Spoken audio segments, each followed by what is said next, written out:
breaking news. We are projecting at this hour the 47th president of the United States, Donald Trump, will be elected to return to the White House.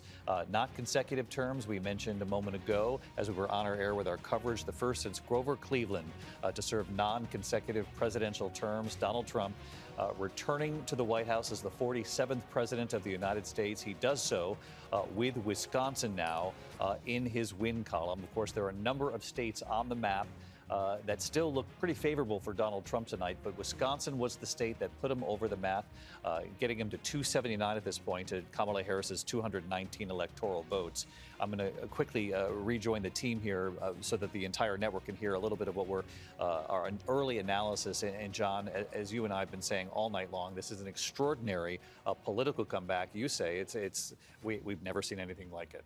Look, the greatest political comeback in American history, and a victory unlike any that Donald Trump has ever seen, because not only does he win what appears to be a decisive electoral college victory, it seems like he is on the verge of winning the popular vote as well. So he comes back to the White House.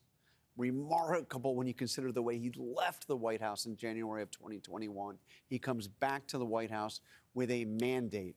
The majority of the American people, it seems, ultimately, when all the votes are counted, will be saying they want Donald Trump to be president. Now, that said, David, he faces the challenge of uniting a deeply divided country. And the nearly half the country that voted against him, many of them see him as not somebody that they simply didn't want in the White House, but see him as a threat.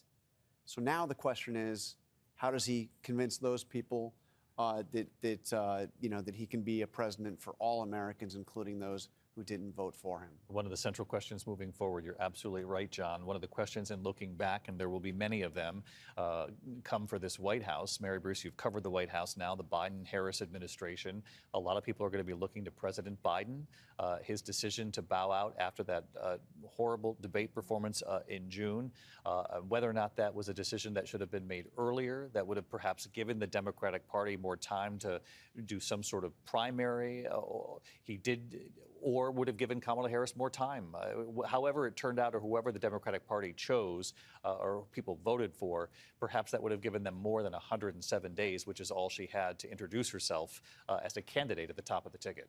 There's certainly going to be a lot of discussions and deep soul searching, I think, within the Democratic Party about how this all unfolded, and a lot of deep questions for the president about the way he went out of this race, the timing of this. Could the outcome have been different if Democrats had had time for a primary, for instance? But Kamala Harris, in those 107 days, really cast herself as the change candidate. That is hard to do when you are the sitting vice president. And when you look back at how things could have been different, I think we have been discussing this all night long and into the wee hours here.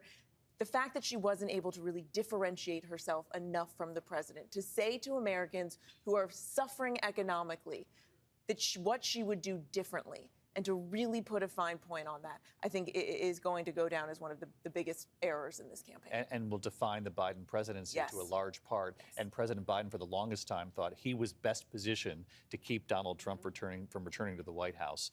That's a calculation they'll all have to look back on.